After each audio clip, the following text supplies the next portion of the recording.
Tu es un installateur dans les énergies renouvelables, on t'appelle tous les jours pour te vendre des leads. Tu entends parler d'agences, de vidéos, de Meta, de Google. Tu commences à comprendre que ça peut être bénéfique, mais c'est juste pas ton métier. Donc tu dis, j'aimerais trouver un partenaire de confiance pour faire ces choses-là à ma place et mieux que moi. Et bien c'est exactement ce que je vais t'aider à faire avec 5 critères aujourd'hui. À la fin de cette vidéo, tu sauras exactement comment choisir ce partenaire capable de t'apporter plusieurs centaines de milliers, voire plusieurs millions d'euros de chiffre d'affaires supplémentaires. Ce sera quand même mieux que de stresser à chaque fois que tu dépenses 1500 ou 2000 euros dans une liste de 40 leads et tu sais pas ce que tu vas y trouver, c'est la loterie. 9 fois sur 10, tu rentres à peine dans tes frais parce que tu as arraché une installation histoire de quoi. L'idée avec ce partenaire, c'est que tu auras quelqu'un pour t'aider à les générer sous ton nom, et ça tous les jours. C'est-à-dire qu'en fait, tous les jours, tu as au moins 1 à 2 contacts dépendant du budget, dépendant d'un tas de choses. On n'est pas là pour entrer dans le détail, trop de détails aujourd'hui, mais tu auras des contacts qui vont tomber tous les jours sur des bases régulières, donc qui vont t'amener un véritable apport. Si on lise sur une année, ça va représenter du coup 350 à 400 contacts qui ont cliqué sur ton nom. Et le but, c'est que tu n'aies plus jamais besoin de te soucier de cette partie-là. Parce qu'un bon partenaire, il est capable de t'aider à augmenter ou diminuer le flux selon tes besoins. Ou encore mieux, de t'aider à t'organiser pour traiter le flux idéal selon tes objectifs. Déjà, si tu es là, c'est que tu as compris que pour 2027, générer tes propres leads, c'était largement plus puissant que d'acheter des leads traditionnels. C'est vraiment has-been. Et si pas encore, je te l'explique en 2 mots.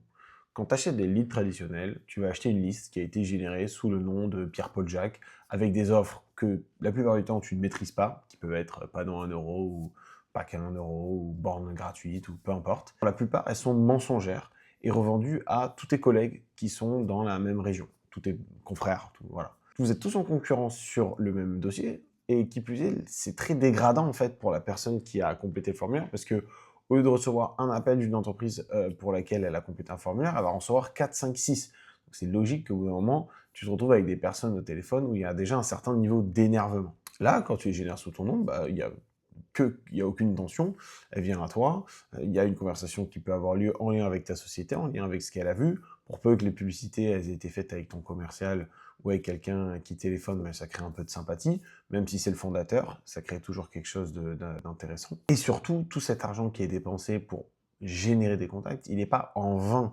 Ça augmente aussi la visibilité de ton entreprise, ça augmente aussi les visites sur ton site internet, ça augmente aussi les demandes entrantes via Google. Alors que quand tu viens payer juste une liste de leads, cet argent, il est perdu. C'est très isolé, en fait. Tu vas dépenser 2 000 à 3 000 euros, peu importe. Tu vas recevoir une liste de leads, c'est génial, mais c'est fini après.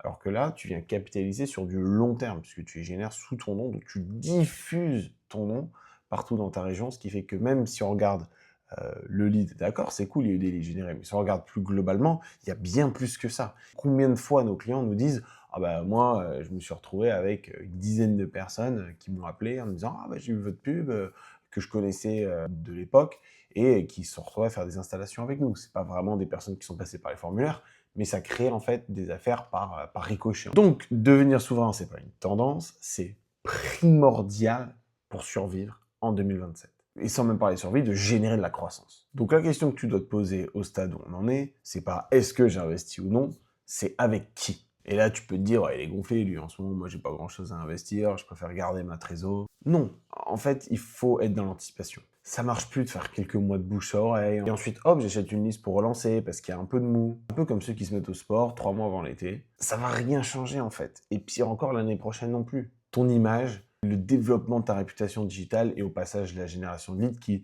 n'est pas centrale, hein, d'ailleurs, on en parle depuis tout à l'heure pour vraiment faire le parallèle, mais en réalité, un travail d'agence, un bon partenaire, il va développer bien plus que juste des leads. Il va développer un ensemble sous votre nom, on va en parler juste après. Donc comme je te disais tout à l'heure, la question à se poser, c'est pas est-ce que j'investis ou non, c'est avec qui. Tu vas voir, ça va être hyper clair pour toi. On démarre sur les 5 points. Premier point, il faut que tu trouves un partenaire qui n'a pas peur de te rencontrer ou de créer avec toi. Peu importe ce que tu as entendu, j'imagine que tu es démarché, il faut que tu trouves quelqu'un, c'est une entreprise idéalement, parce qu'une personne seule, ça peut rarement faire tout le travail qu'il faut faire. Une entreprise, une agence qui est capable de se déplacer, de venir te rencontrer, même si c'est pas d'entrée de jeu, c'est assez rapidement dans le process, idéalement les premières semaines, pour venir tourner des vidéos, pour venir mieux comprendre ton organisation, pourquoi pas filmer aussi des installations, filmer tes bureaux par exemple. Et parler, discuter de choses et d'autres pour comprendre la culture de ton entreprise et comprendre ce qui peut être véhiculé derrière. Et donc mis en avant et donc différenciant pour toi et ce qui va créer vraiment cet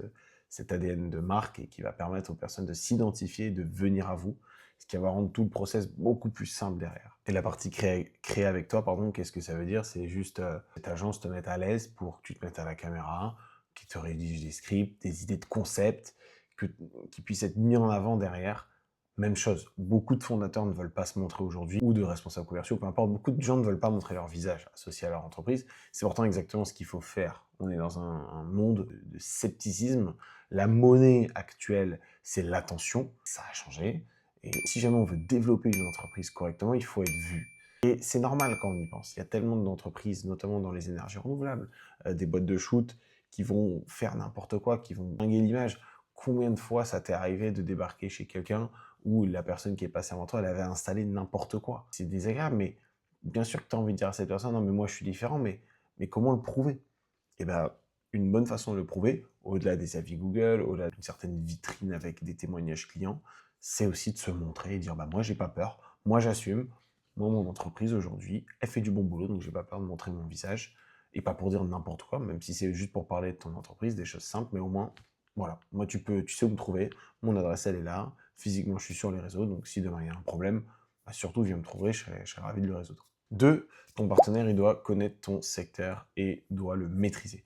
Donc encore une fois, juste pour reprendre sur la logique des choses, hein, si tu as quelqu'un qui prend contact avec toi, tu peux le challenger sur ces points-là. Là, tu peux prendre un petit calepin, noter ces 5 points, même sur LinkedIn, tu dois te contacter par téléphone, ou tu as peut-être des entreprises en tête déjà avec qui tu aimerais bosser, bah, prends ton stylo, note ces 5 points.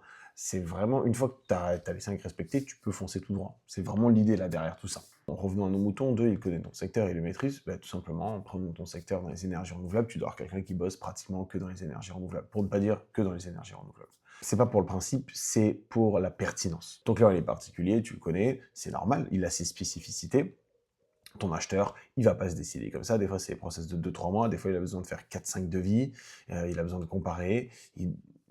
Il a une façon de réfléchir. Il a des mécanismes qui déclenchent chez lui une envie d'achat, qui déclenchent chez lui une envie de cliquer et pourquoi pas d'acheter derrière, que ton agence doit comprendre. Ton agence doit être capable de déceler chez ton acheteur final qu'est-ce qui fait que il achète, il passe à l'action. Et tout du moins, qu'il clique, parce que c'est plus son métier. Cette compréhension du secteur, elle va servir à ça. Elle va aussi servir à dimensionner des offres qui sont cohérentes avec le secteur et à mettre en avant une certaine expertise technique, même si elle peut plus venir de toi, c'est quand même intéressant d'avoir une agence qui comprend au moins un minimum l'environnement dans lequel tu évolues. Ça permet de ne pas avoir besoin de passer 50 heures à expliquer les choses. Point 3, ton partenaire ne te vend pas du rêve, il est réaliste. Tu as déjà dû entendre, oui, mais nous, on vous fait 10 millions d'euros en 3 semaines. Ah bah non, bah là, avec nous, c'est...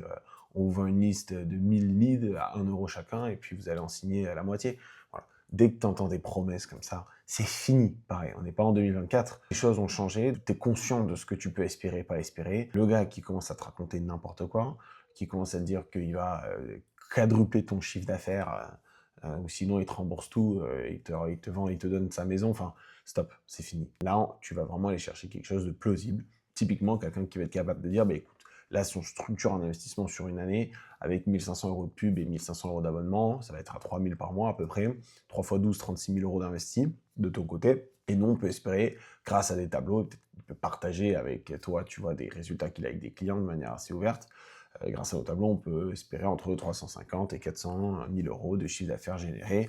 Hypothèse basse, hypothèse moyenne, on peut aller chercher à 500-600, et hypothèse haute, on a certains clients qui sont vraiment forts en vente, parce que tout se joue là-dessus, 750-800 000 euros de chiffre d'affaires. Et tu prends l'hypothèse moyenne, tu as 500-600, tu as investi 36 000, déjà l'histoire elle est belle, dépendant de la marge de ton produit, mais bon, il n'y a pas grand monde qui a en dessous de 20%, tu retombes largement dans tes frais, et plus encore. Mais voilà, c'est pas le chiffre, oui, évidemment que c'est pas ça qui va t'emmener 90% de ton business en 3 mois. Par contre, ça peut, dans certains cas, sur 1 an et demi, 2 ans, t'emmener un énorme volume de business. Oui, il y a des personnes, c'est le cas aujourd'hui, ils ont 90% de business qui vient grâce au digital, donc site internet, SEO, SIA, Google et surtout Meta Ads qui est aujourd'hui le plus gros canal.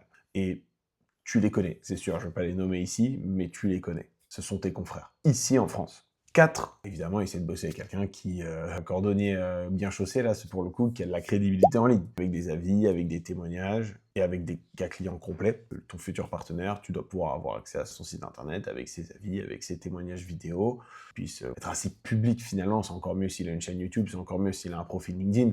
Là, tu commences à comprendre que s'il est facile à trouver en ligne, c'est un peu la même chose que ce qu'on disait pour toi tout à l'heure. La réassurance, c'est la même chose pour tout le monde, c'est pas que dans les énergies renouvelables, c'est toute entreprise confondue. Donc si ton partenaire il est public, il y a quand même peu de chances qu'il te la mette à l'envers. Il y a peu de raisons qu'il te prête de l'argent et qu'il se barre en courant, si tu veux. C'est pas du tout dans son intérêt, parce que toi, avec un avis, un commentaire, tu pourrais massacrer sa réputation. Ça, il va vouloir l'éviter à tout prix. Donc pareil, tu vois ce que ça procure pour toi, c'est cette partie réassurance. Tu dis, ah bah il est facile à trouver, il est là, j'ai vu sa tête ici. Il faut que ce soit la même chose pour toi. Et puis bon, dans tout ça, il y a un dernier point, évidemment, le cinquième, peut-être le plus important, mais c'est une science molle, c'est si tu le sens bien dans tes tripes, fonce.